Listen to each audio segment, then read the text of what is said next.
Bueno, esta mañana quería comenzar hablando de un tema que no es muy agradable para muchos de nosotros, y ese tema es el temor. ¿Alguien ha sentido temor alguna vez? Así feo, ¿no? Genera muchos sentimientos, muchos pensamientos. Cuando estaba pensando este tema, me acordé de mi abuelita Pepita. Tenía muchos temores, ¿no? Le daban miedo los pájaros, ¿no? Que le hacía así cuando veía un pájaro, como que si se le fuera a meter o algo raro. Le daban miedo los aviones también. Le daba muchísimo miedo, de hecho nunca se subió a un avión. Tenía mucho miedo a volar. Y la verdad nunca le pregunté por qué. Me hubiera gustado preguntarle. No sé si era una idea que ella tenía del miedo de estar tan alto, ¿no? O sea, le daba miedo estar tan arriba, o le daba miedo el funcionamiento técnico del avión. ¿Qué pasa si se apagan los motores de repente? ¿No? ¿Qué pasa si de repente se abre la puerta? O no sé la verdad cuál era la fuente de su temor. Pero estoy seguro que estaba muy relacionado con el hecho de que no sabía todo lo que dice la industria, ¿no? de los aviones. Estadísticamente dicen, ¿verdad?, que es lo más seguro para viajar. Tienen los estándares más estrictos para poder hacer una turbina. Para permitir que alguien se suba a un avión, pues tiene que pasar medidas increíblemente estrictas, ¿no? Y pues obviamente pueden pasar los accidentes, claro que sí, pero probabilísticamente hablando, hay muchos medios que son más peligrosos o que es más común que tengan accidentes. Entonces ese temor, esa falta de conocimiento, esa falta de, a lo mejor, de tranquilidad, pues la llevó a nunca subirse a un avión. Entonces muchas veces tenemos temor por ignorancia, tenemos temor porque no sabemos alguna información.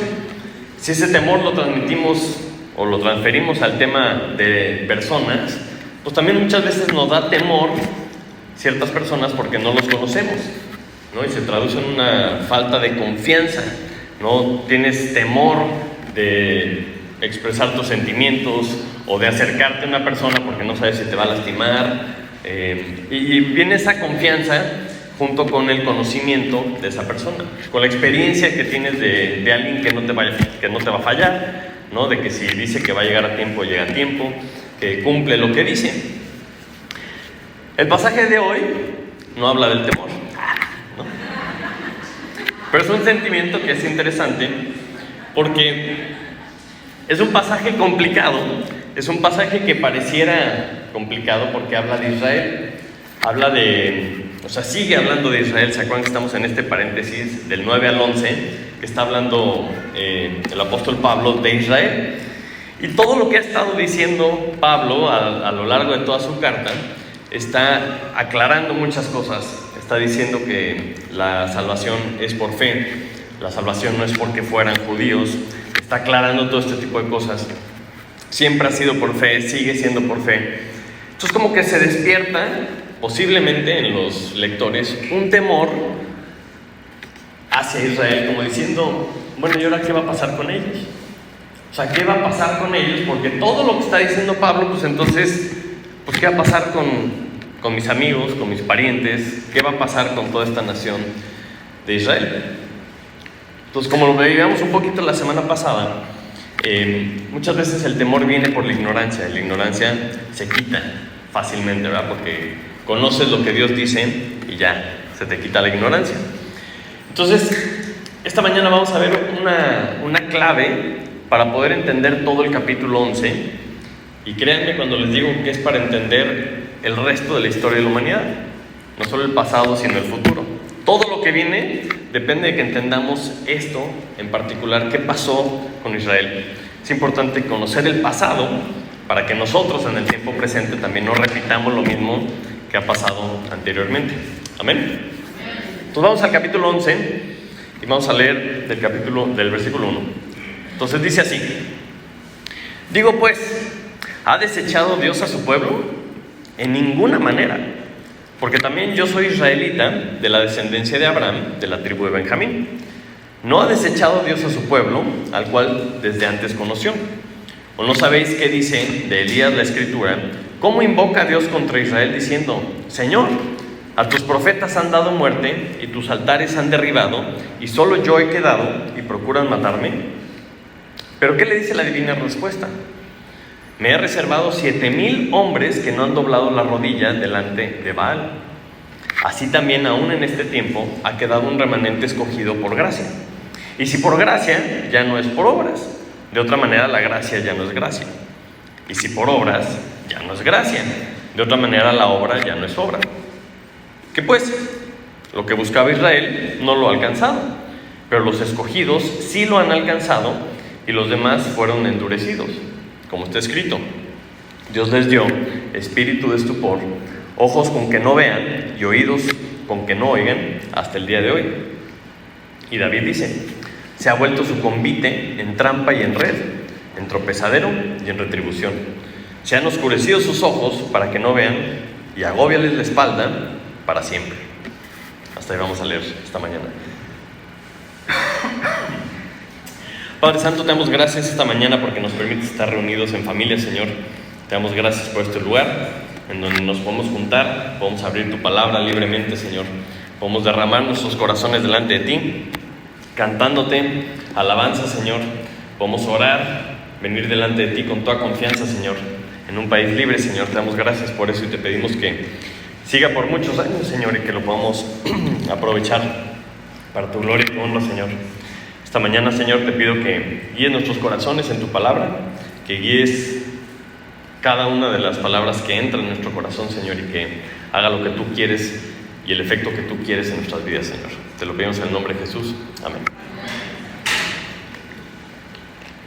Muy bien, entonces, las implicaciones que tiene este pasaje solo las vamos a entender si tenemos una noción, aunque sea un poco global, de Israel, de la historia, ¿no? Y de lo que Dios ha hecho por medio de ellos y con ellos a lo largo de la historia.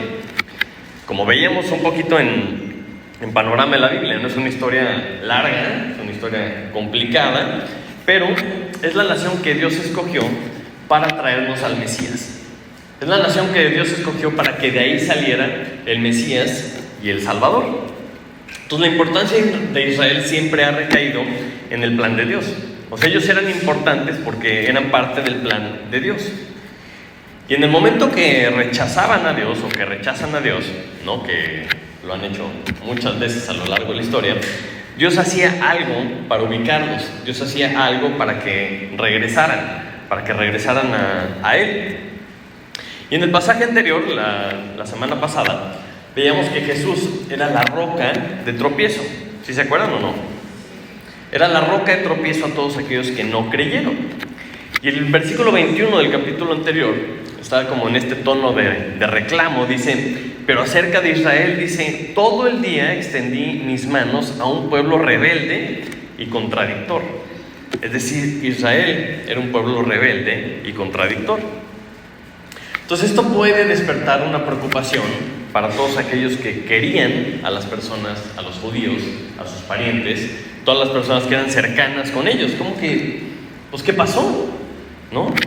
Entonces hoy nos vamos a centrar en estas dos preguntas retóricas que hace Pablo, como para entender todo lo que quiere decir en el capítulo, todas las implicaciones que esto trae para el futuro de Israel, para el futuro de nosotros como la iglesia y para el futuro general. Porque con todo lo que está explicando aquí, toda la carta de Romanos, Dios por medio de Pablo, estamos viendo esta transición entre Israel y la iglesia. Entonces Pablo da por hecho que conocemos algunas cosas de Israel. Entonces esta mañana nos vamos a asegurar de que efectivamente conozcamos algunas cosas para que sepamos cuáles son las implicaciones. Entonces la primera pregunta que hace el versículo 1 es: ¿ha desechado Dios a su pueblo? ¿No? Porque es un pueblo rebelde y contradictor. Digo, pues, ¿ha desechado Dios a su pueblo? Entonces estas son palabras fuertes porque tienen implicaciones tremendas. Porque si Dios desecha a su pueblo, podrías preguntarte: bueno, pero ¿qué pasa con todas las promesas que les hizo? ¿No? Todo el estudio de panoramas vimos todas las promesas que Dios les había hecho como nación. Entonces, está enojado Dios, suena como que ¿qué está pasando? ¿No? Entonces, ¿Qué pasa con las promesas de Dios si es que Dios ha desechado a su pueblo? Pero luego conteste, dice, en ninguna manera. En ninguna manera. ¿Por qué? Pues porque si conoces a Dios, sabe que nunca va a incumplir una de sus promesas. Entonces, acompáñenme a 1 Samuel.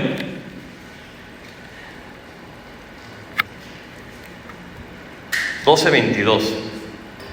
Esta mañana vamos a ver varios versículos porque como vamos a hacer un repaso de la historia, tenemos que ver en dónde estamos parados. Amén.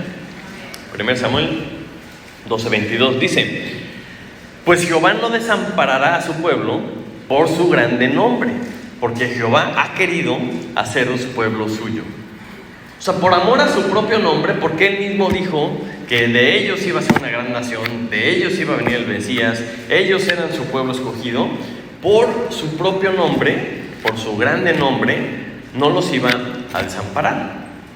Y dices, qué interesante, ¿no? Porque a lo largo de la historia hicieron muchísimas cosas que si nos la hicieran a cualquiera de nosotros ya los hubiéramos votado desde hace mucho tiempo. Pero gracias a Dios, Él no es así. Acompáñenme a Salmo 89. Salmo 89, versículo 30.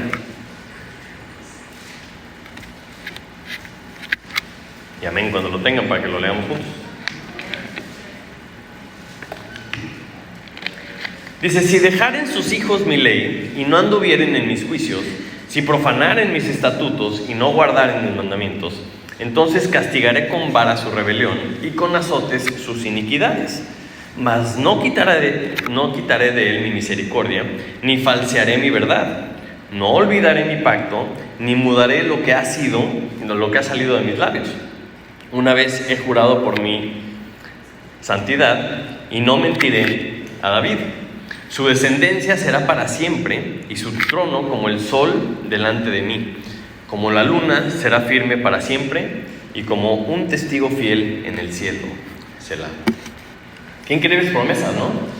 Dice, aunque se aparten, aunque me desobedezcan, aunque hagan todo eso, obviamente los voy a castigar, ¿no? Les va a tocar vara. Dice, mas no quitaré de él, del pueblo, mi misericordia. O sea, no voy a olvidar mi pacto. ¿No? El trono de David será para siempre. Y ya sabemos nosotros por qué. Entonces, esto no se le ha olvidado a Dios. A pesar de todo lo que ha hecho Israel, a pesar de ser un pueblo rebelde y contradictor, sus palabras, lo que ha salido de los labios de Dios, a Él nunca se le van a olvidar. Vamos a Amós 9:8.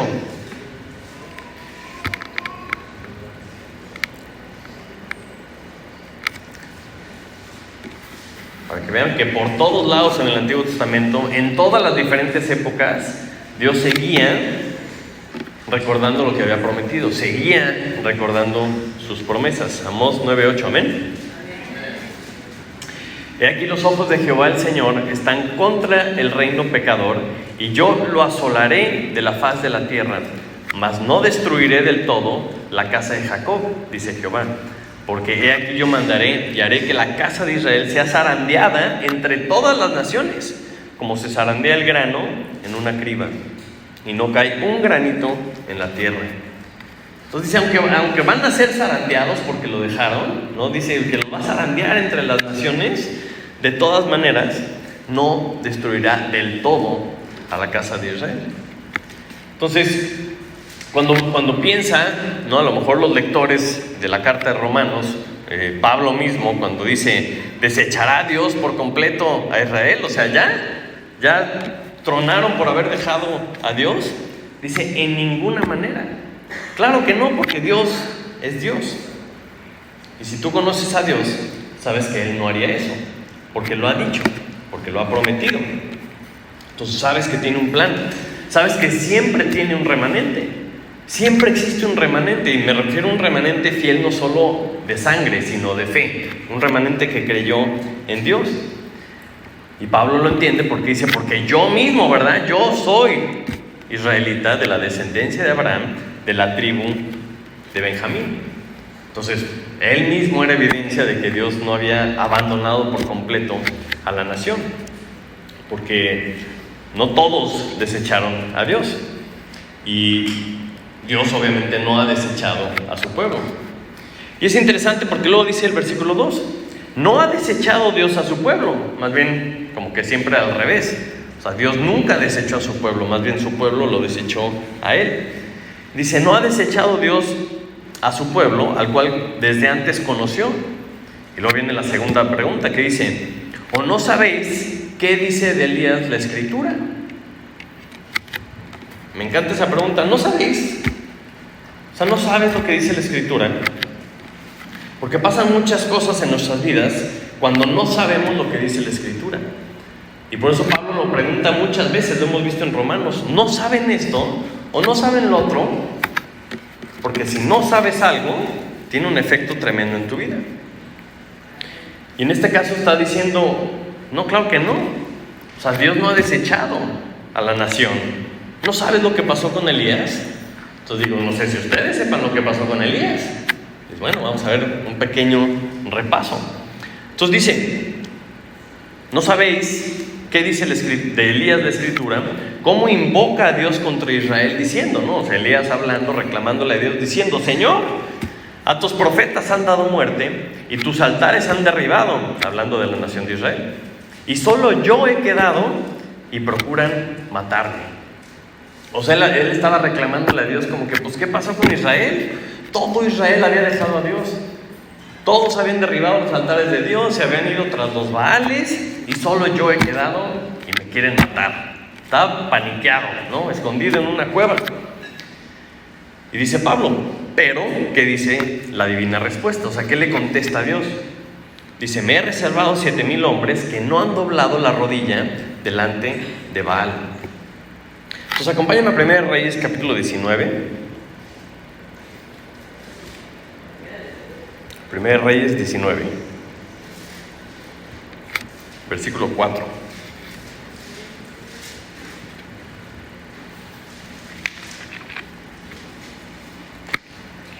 Para que entiendan un poquito el contexto y para que sepamos qué tan grave era esta situación para Elías.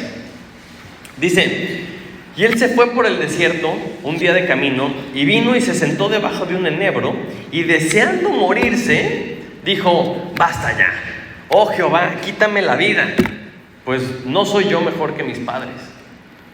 O sea, estamos viendo el drama total que tiene Elías diciendo, híjole, pues ¿para qué estoy yo aquí trabajando para Dios? Si ya todos lo dejaron, ya todos se fueron tras los Baales, ya mejor mátame, ya ¿para qué estoy aquí? Y no tenemos tiempo de leer todo el capítulo 17, 18 y 19 de esta historia. ¿Qué pasa con Acab? ¿Qué pasa con Jezabel? ¿Qué pasa con, no, todo lo que hizo Elías y todo lo que hizo Dios por medio de Elías? Pero un poquito más adelante, en el versículo 10, dice, él respondió, o sea, Elías, he sentido un vivo celo por Jehová, Dios de los ejércitos, porque los hijos de Israel han dejado tu pacto, han derribado tus altares y han matado a espada a tus profetas. Y solo yo he quedado y me buscan para quitarme la vida. Él le dijo, sal fuera y ponte en el monte delante de Jehová. Y aquí Jehová que pasaba, y un grande y poderoso viento que rompía los montes y quebraba las peñas delante de Jehová. Pero Jehová no estaba en el viento. Y tras el viento un terremoto, pero Jehová no estaba en el terremoto. Y tras el terremoto un fuego, pero Jehová no estaba en el fuego. Y tras el fuego, un silbido apacible y delicado. Y cuando lo oyó Elías, cubrió su rostro con su manto y salió, y se puso a la puerta de la cueva, y aquí vino a él una voz diciendo, ¿qué es aquí, Elías? Él respondió, he sentido un vivo celo por Jehová, Dios de los ejércitos, porque los hijos de Israel han dejado tu pacto, han derribado tus altares y han matado a espada a tus profetas, y solo yo he quedado y me buscan para quitarme la vida.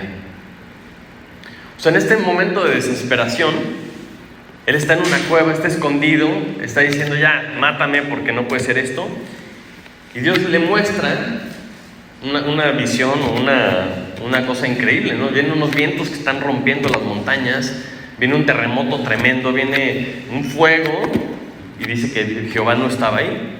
Y cuando llegó el silbido, ¿no?, apacible y delicado, ahora sí llegó Dios y se pone a platicar con él. Y le dice, no eres el único. Todavía hay 7,000 hombres que no han doblado rodilla delante de Baal. Y no te preocupes, vas a ungir a este nuevo rey. Y vas a ungir a tu sucesor, ¿no? Le da Eliseo. Entonces le da esperanza, le da un motivo, le da ánimo, ¿no? Por ese celo que había sentido. Es importante notar que esta desesperación o desesperanza de Elías viene después de haber matado a los 400 profetas de Baal. ¿Se acuerdan de la historia? Que desciende fuego del cielo y consume el altar, y entonces matan a todos estos sacerdotes falsos, ¿verdad? De este Dios falso. Una demostración del poder de Dios increíble. Viene después de que él dijo, no va a volver a llover hasta que yo diga. Y pasaron 3 años y medio sin que lloviera en toda la tierra por el pecado de Acab. Hasta que él dijo, llovió. Dice que es celoso de Dios. Estaba harto, estaba pero molesto, ¿verdad? Porque Israel se había ido tras la idolatría. Y él pensaba, pues solo quedo yo, pues ya vámonos de una vez. Ya me voy con Dios. De hecho, mandan un Uber celestial, ¿no? De hecho, si saben, pues se fue en una carroza como de fuego, ¿no? Más adelante, todavía no. Todavía tenía otras cosas que hacer. Pero desde su punto de vista, decía, pues ya para qué estoy aquí. Solo quedo yo. Y a lo mejor a Elías se le había olvidado el pasado. Se le había olvidado lo que había sucedido con la nación de Israel, porque siglos atrás, en Primera de Samuel 12:20, muchos años atrás,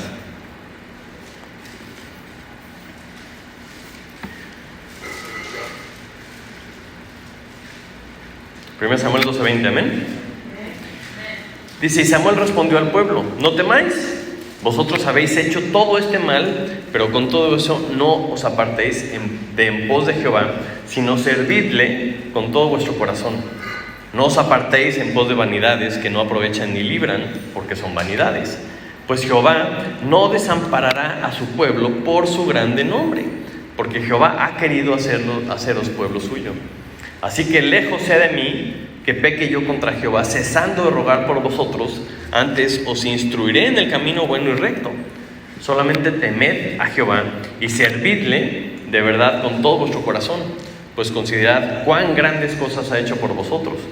Mas si perseverareis en hacer mal, vosotros y vuestro rey pereceréis. Entonces eso de que la nación de Israel hubiera dejado a Dios no era algo nuevo. Elías pudo haber pensado, úchale, estoy igual que Samuel, ¿no? Estoy igual que todos los jueces, la época de los jueces que se apartaban de Dios y pues les iba a ir mal. Señor, te pido por este pueblo terco, rebelde, contradictor. Pero como que se tiró un poco al drama, ¿no? Y dijo, no, ya, mátame, no queda nadie más que yo. Y a lo mejor se desubicó un poco en decir, bueno, Dios siempre tiene un remanente, siempre hay alguien que seguía buscando a Dios, que seguía creyendo en Dios. ¿Por qué? Porque Dios permanece fiel. Y Dios siempre tiene un remanente fiel. Deja unos cuantos ahí porque Él tiene que cumplir su promesa. Entonces no podemos pensar que ya se acabó la historia para Israel, porque Dios tiene que cumplir todas sus promesas. Entonces, si regresamos a nuestro pasaje, vemos cómo Pablo está animando a estos judíos que a lo mejor estaban preocupados por la nación de Israel, como diciéndoles, a ver, por más mal que se vea la cosa, acuérdense de Elías. O sea, él pensaba que era el único que quedaba, y no era así. O sea, siempre hay un remanente fiel. Y siempre tenemos que tener la esperanza de que Dios va a hacer su plan en Israel. Entonces, como que le está diciendo, no les vaya a pasar a ustedes como Elías, que piensen que ya se acabó, todos los de Israel están mal. Entonces, conforme a lo que dice la Biblia, sabemos que en este tiempo de la carta a los romanos, nuevamente los israelitas habían rechazado a Dios. Habían decidido volver a su patrón, ¿no? Al patrón de rechazar lo que Dios decía. Lo hemos visto desde el principio, ¿no? Pero siempre les pasaba algo, siempre les iba mal, siempre los conquistaban, siempre llegaba una nación, los oprimían y buscaban a Dios. Y Dios permitía esto precisamente para que regresaran a Él. Y esta vez no va a ser la excepción. Dice que no lo rechazó Dios, porque más bien Israel volvió a rechazar a Dios. Nuevamente cayeron en la misma rutina. Pero en esta ocasión el rechazo estuvo tremendo. Estuvo un poco más grave que los rechazos anteriores. Porque en esta vez no rechazaron a un mensajero o no mataron a un profeta porque dijeron, es que no sabíamos si era de Dios o no. Como muchas historias del pasado, ¿no? Que decían, profetízanos. Y le decían, híjole, pues te va a ir mal a la cárcel, ¿no? Porque no me profetizaste bien. Pues así no funciona la cosa, ¿no?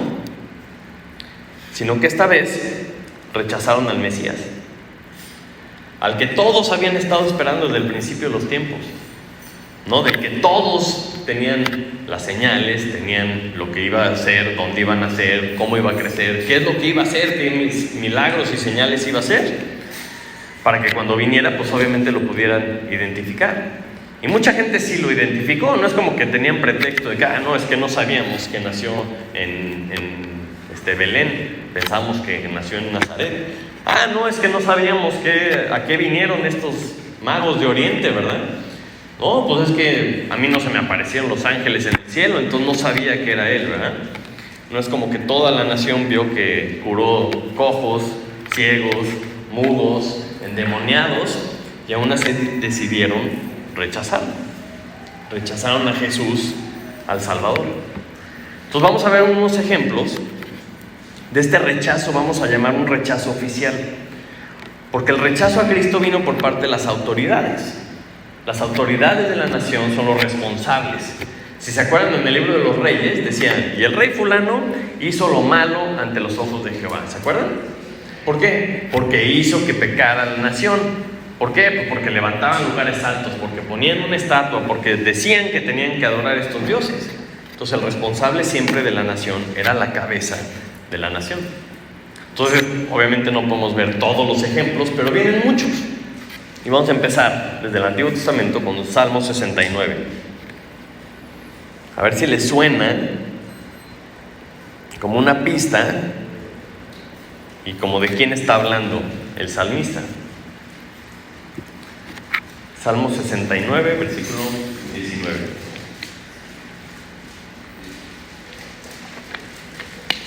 Y amén cuando lo tengan. Dice, tú sabes mi afrenta, mi confusión y mi oprobio. Delante de ti están todos mis adversarios. El escarnio ha quebrantado mi corazón y estoy acongojado. Esperé quién se compadeciese de mí y no lo hubo, y consoladores y ninguno hallé. Me pusieron además hiel por comida y en mi sed me dieron a beber vinagre. Sea su convite delante de ellos por lazo y lo que es para bien por tropiezo. Se han oscurecido sus ojos para que no vean y haz temblar continuamente sus lomos. Dice, ¿saben qué interesante que Pablo cita este pasaje en el contexto de lo que estamos viendo, ¿no? En el rechazo de Jesús. Por rechazar a Jesús fueron endurecidos sus corazones, fueron cegados sus ojos, fueron tapados sus oídos para que no escucharan. Muy peculiar que se están burlando de él. Es muy peculiar que le dieron a beber vinagre en su sed, y haces la conexión luego.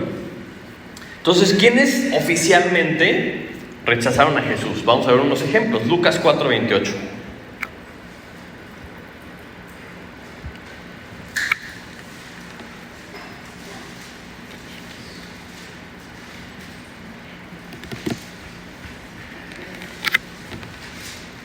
Este es cuando Jesús se para, ¿no?, en la sinagoga y lee Isaías y les dice, ¿no?, hoy se ha cumplido esta palabra delante de ustedes, aquí estoy, ¿no?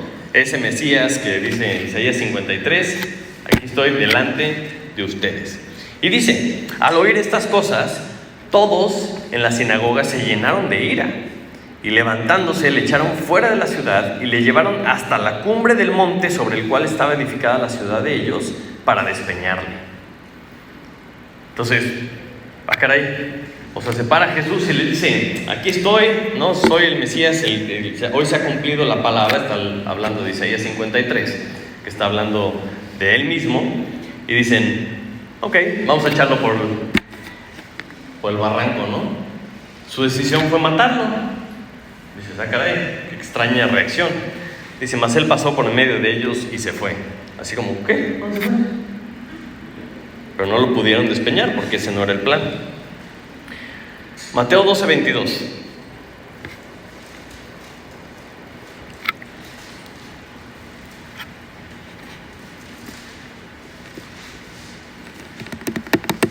Amén.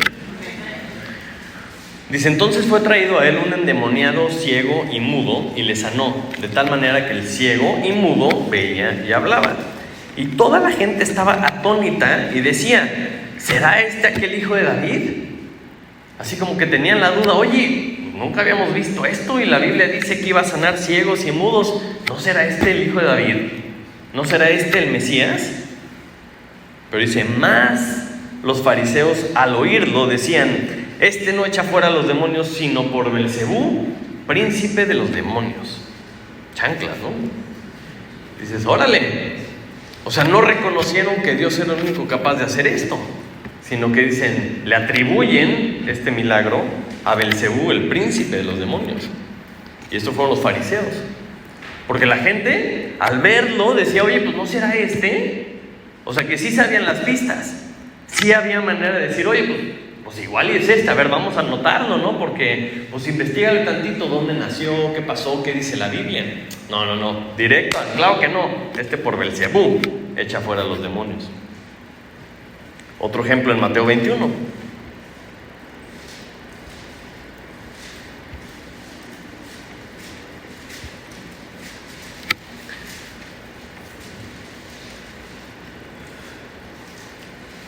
No vamos a leer toda la parábola, pero es la parábola de los labradores malvados, ¿no? Que se quedan a cargo de la tierra del jefe y cada vez que les mandaba a sus gentes, ¡paz!, ¿no? Le daban en la torre a sus mensajeros y dice el versículo 42. Jesús les dijo, ¿nunca leíste en las Escrituras? La piedra que desecharon los edificadores ha venido a ser cabeza del ángulo. El Señor ha hecho esto, y es cosa maravillosa a nuestros ojos. Por tanto os digo que el reino de Dios será quitado de vosotros y será dado a gente que produzca los frutos de él.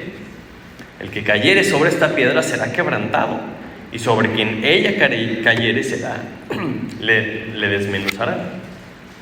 Y oyendo sus parábolas, los principales sacerdotes y los fariseos, es decir, los gobernantes de Israel, entendieron que hablaba de ellos.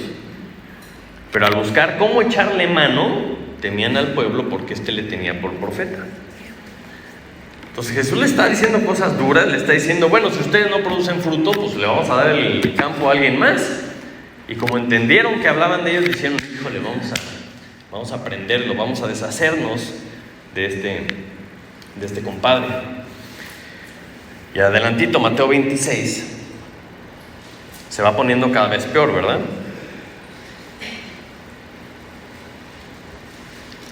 Hasta que llegamos pues a la culminación de la maldad. Está ahí delante del concilio Jesús, ¿verdad? Hablando con las autoridades, con los gobernantes de Israel. Dice, Jesús les dijo, tú lo has dicho, y además os digo que desde ahora veréis al Hijo del Hombre sentado a la diestra del poder de Dios y viniendo en las nubes del cielo.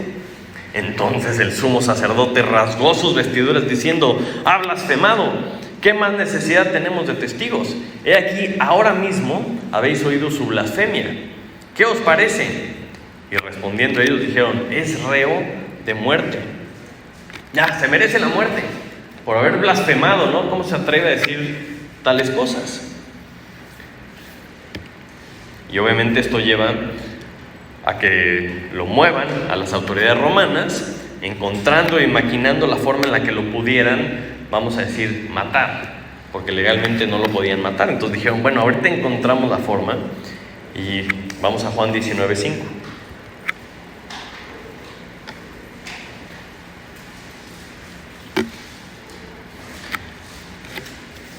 Pues lo llevan con Pilato, ¿no? Dice, pues híjole, como que qué raro, pues yo no encuentro ninguna cosa como para que lo maten. Bueno, vamos a pegarle, ¿no? Y se burlan de él, le ponen su corona de espinas.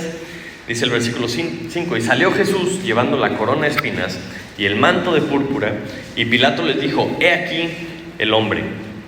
Cuando le vieron los principales sacerdotes y los alguaciles, dieron voces diciendo: crucifícale, crucifícale.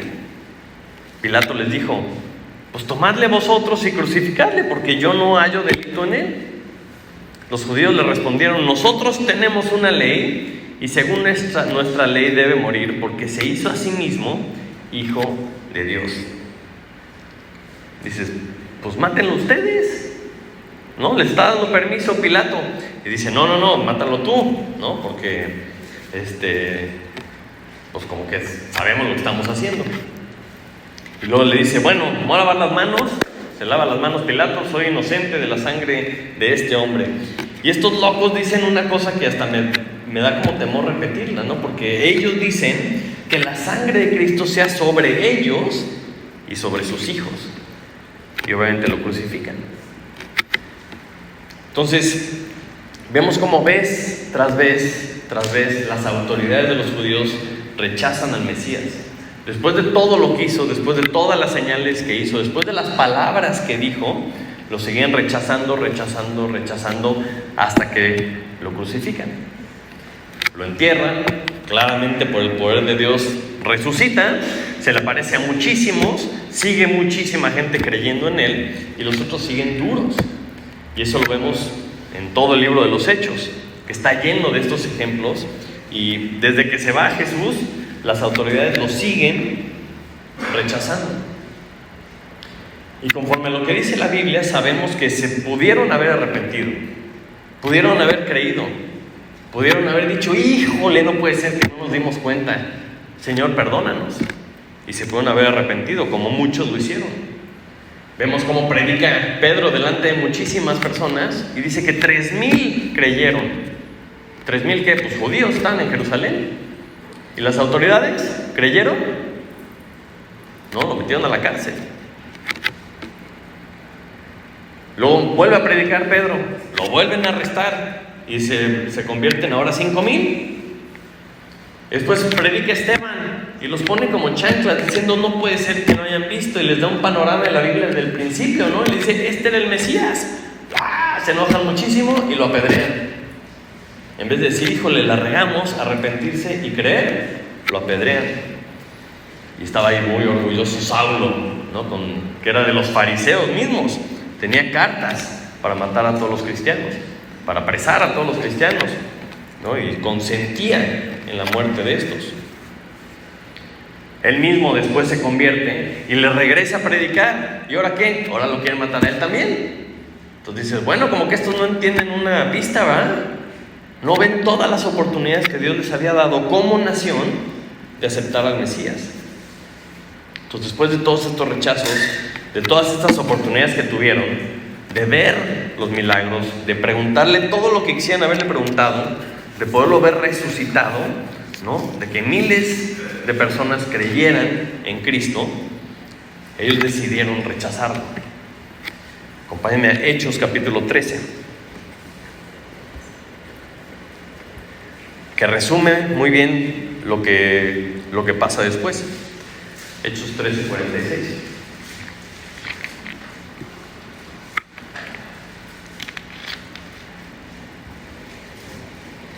Amén, cuando lo tengan. Están predicando y resulta que total no quieren nada. Entonces Pablo y Bernabé, hablando con denuedo, dijeron: a vosotros, a la verdad, era necesario que se os hablase primero la palabra de Dios, mas puesto que la desecháis y no os juzgáis dignos de la vida eterna, he aquí, nos volvemos a los gentiles. Dices: ándale, ya. Se acabó esto de andarles predicando porque lo rechazaron demasiadas veces. Ahora nos vamos a los gentiles. Y se cumple lo que Dios había dicho, de que si no hacían caso me iba a ir con otro pueblo. Ya lo leímos. Y dice: bueno, pues nos vamos a los gentiles. Entonces es importante entender esto para poder entender el resto del capítulo, ¿no? ¿Qué pasa después con la iglesia? ¿Qué pasa después con la profecía? Si no entiendes este punto te vas a perder, ¿no? Si tú entiendes el capítulo anterior, que dice que los iba a provocar a celos, o sea, a la nación de Israel los iba a provocar a celos con un pueblo que no es pueblo, un pueblo insensato, que ni siquiera estaba buscando a Dios. O sea, tenemos que entender que parte de la función de la iglesia es provocar a Israel a celos. Pero eso lo vamos a ver la próxima semana, para que no nos adelantemos. Pues vamos a regresar al pasaje de esta mañana, Romanos capítulo 11.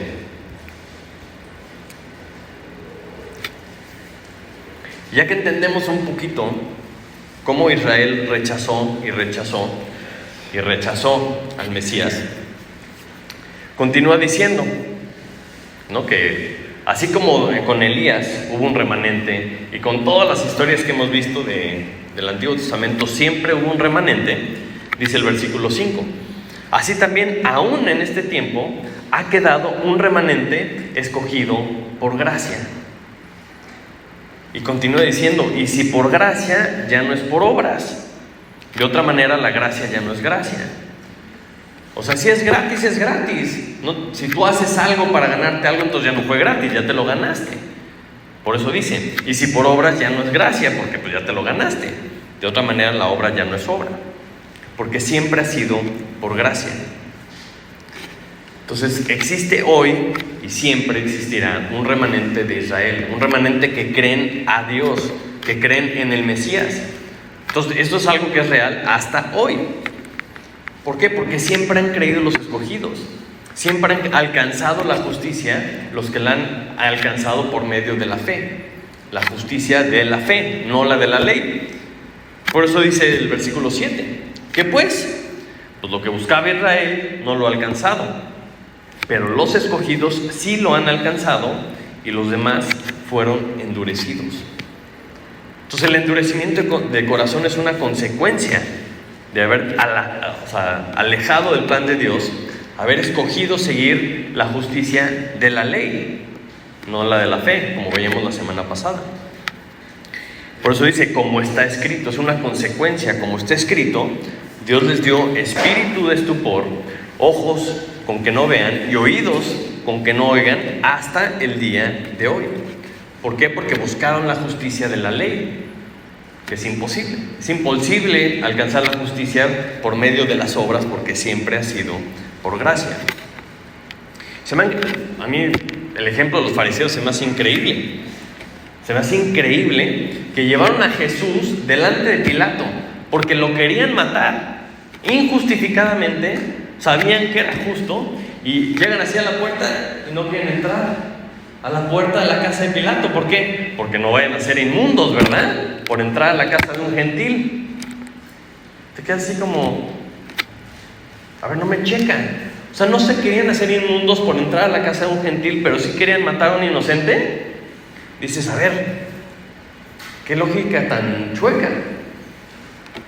¿Por qué no lo mataron ellos si en su ley decía que lo tenían que matar? Pues porque sabían que estaba mal y querían maquinar la forma de que alguien más lo matara, y ellos podían decir, no, yo no lo maté. Pero ¿y acá qué?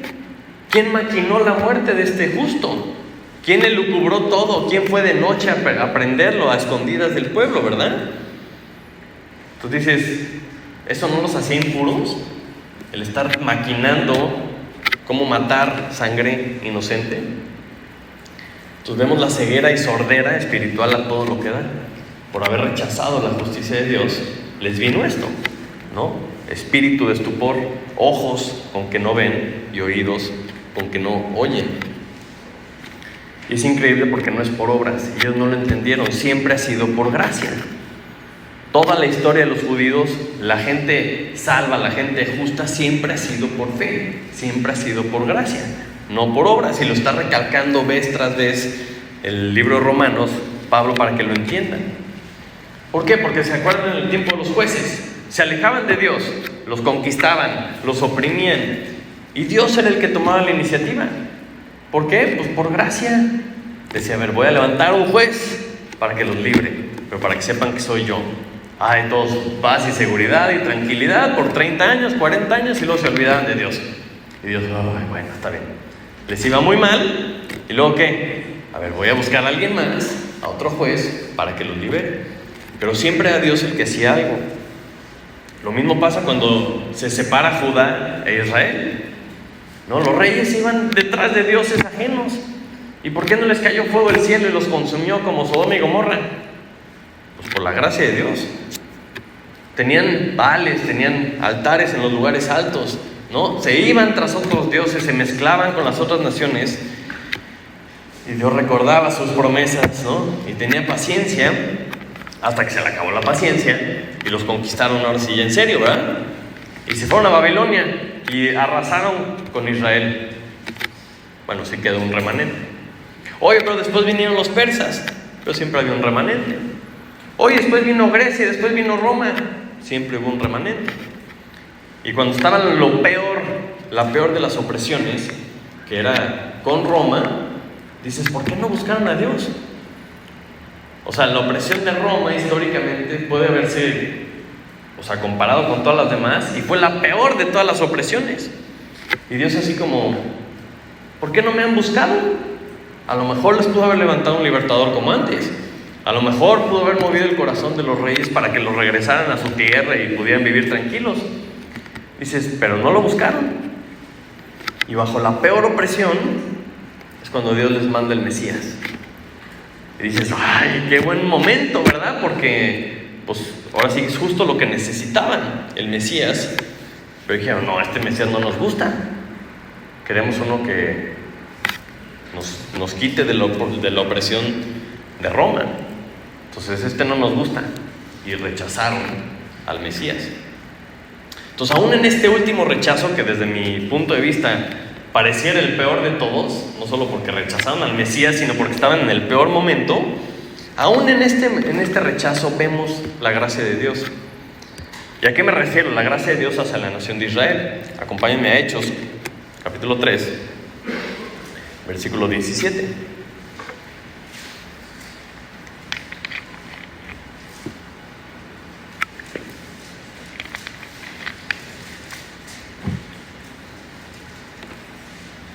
Pedro aquí se explica muy bien y les está hablando a las personas y les dice, ¿qué fue lo que pasó? Amén. Dice, mas ahora, hermanos, sé que por ignorancia lo habéis hecho. ¿Qué? Pues haber matado al Mesías, ¿verdad? Como también vuestros gobernantes, que fueron los que tomaron la decisión. Y les sigue ahí diciendo, no pasa nada, se pueden arrepentir.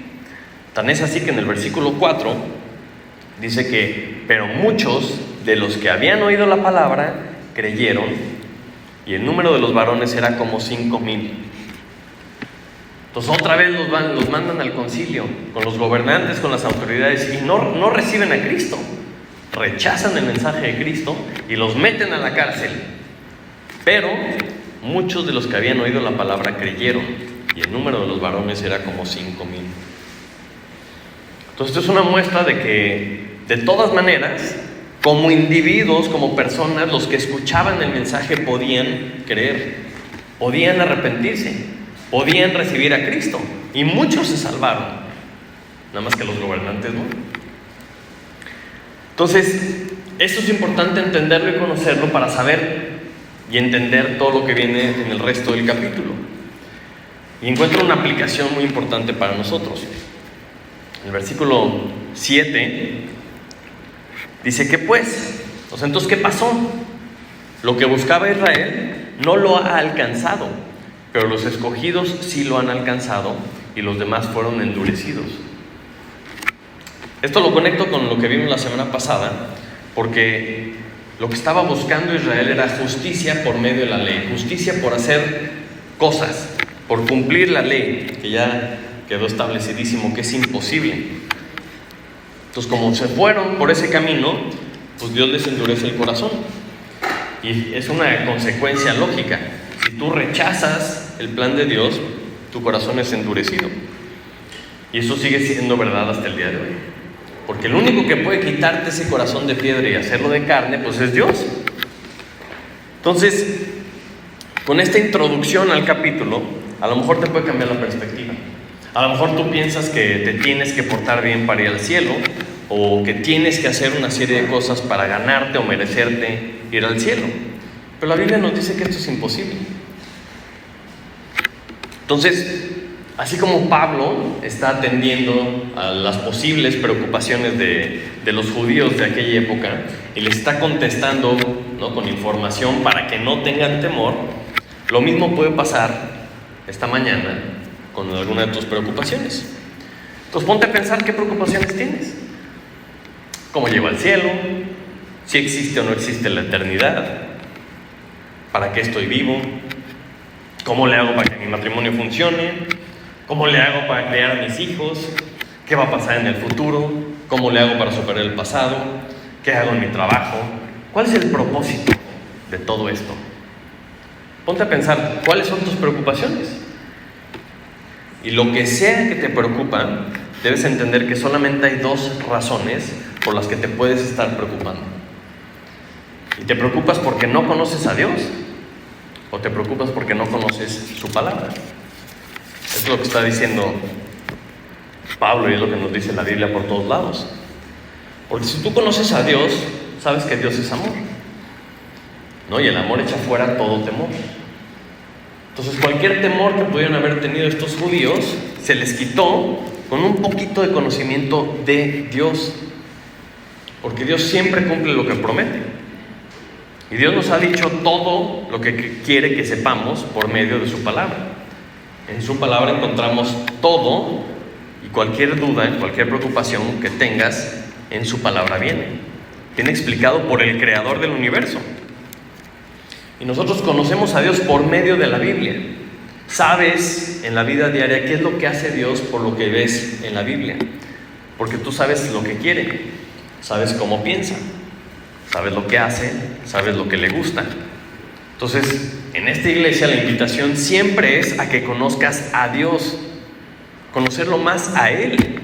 Nunca te vamos a decir que hagas esto, que hagas lo otro, que si haces estos 3 pasos ya, porque siempre el chiste es que conozcas a Dios para que entiendas quién es Él.